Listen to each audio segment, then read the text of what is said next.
Okay, episode one. This is my clock. I bought that back in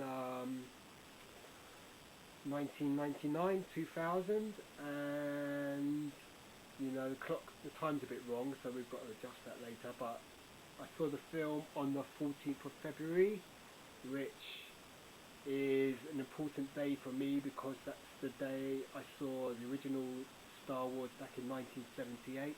So I went on Tuesday with my nephew, and we went and saw Star Wars Episode One in 3D, and battery's a bit low there. And overall, it's a good experience. I mean, most people say Episode One is the worst of the bunch, but it's still worth watching. It is Star Wars, and it has a lot of nostalgia. It's hard to believe that it was 1999 when it originally came out. I was 29 then, and I actually went to a cast and crew premiere of Star Wars, so I saw it before it got released in the UK. Rick McCallum was standing behind me in the queue, so and the film it was shown. I had a bit of a headache that day, and it sort of washed over you. It sort of all your expectations were not met, but subsequently from that, when you watched, you got the VHS episode one. That was a big deal back in 2000. You started watching episode one again and again and again, and the more you watch it, the more you like it. So, episode one, I mean, its strong points are it's got the best soundtrack out of the first of those three movies. And okay, there's some great characters.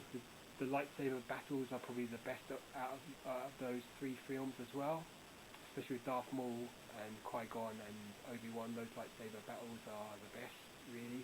I mean, I think Revenge of the Sith lightsaber battles are kind of were over choreographed, and so just didn't have the sort of impact that they should have had.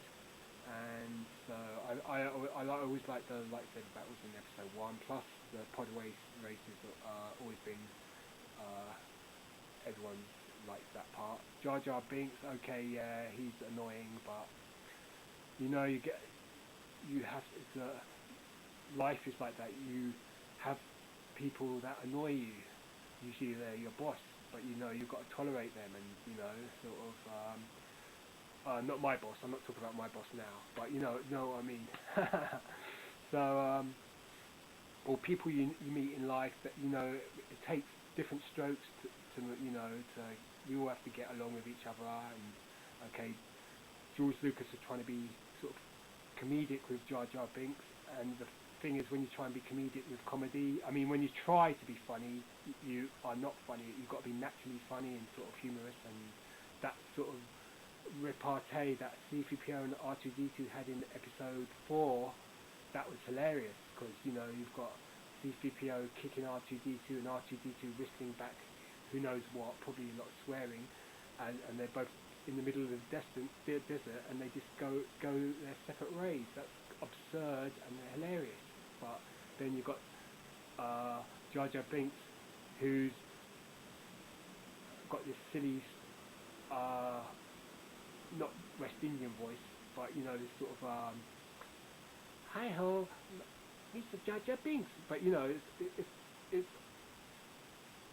funny for kids. I mean, my nephew, I'm sure he likes Jar Jar Binks and stuff like that. Maybe if you're not an adult, if you don't look with episode one with or Jar Jar with adult eyes, you can probably find that there is some amusing aspects to him.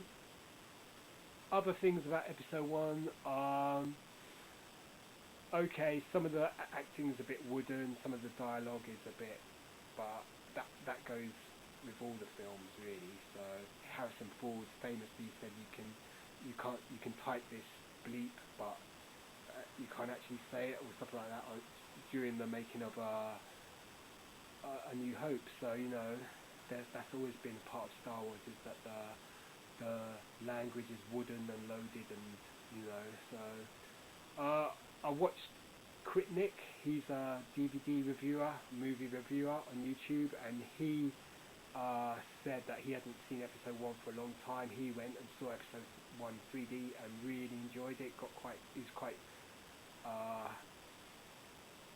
taken aback by how good it was. So I quite like what he said about that. So he came to it with quite new eyes to the movie. I've seen it how many times? 200 times maybe at the most, or at least 100 times. So I know the film word for word, all that sort of stuff, you know. And so in a way, seeing it, what I liked about the 3D was it was like looking through one of those 3D pop-up books, and you know you could see that the sort of spacing between different characters. Okay, it wasn't like the 3D in Avatar, but it was still worth going to see in 3D, and it wasn't so expensive. It was about £10 in Surrey, which it wasn't too bad really, and you know, and it's Star Wars. I'm going to give it a thumbs up. If you're a Star Wars fan, you know, it wasn't packed, but there's quite a few people there, quite a lot of kids, so, you know, and my nephew enjoyed it. He'd seen it a couple of days before as well, so he was happy to go again, and I wanted to go. Just about 34 years between me seeing in 1978 episode 4, and then 34 years later seeing episode 1 again on my birthday. So cool. Okay, so those are my thoughts about episode 1. Great film. Get thumbs up. The new figures are pretty awesome. I think you should give it a chance. Go see it. It's Star Wars. Episode 2 is going to be done soon, hopefully, and episode 3 will just look amazing. I mean, that's the thing I like about this trilogy, is that each film gets better and better as we go along.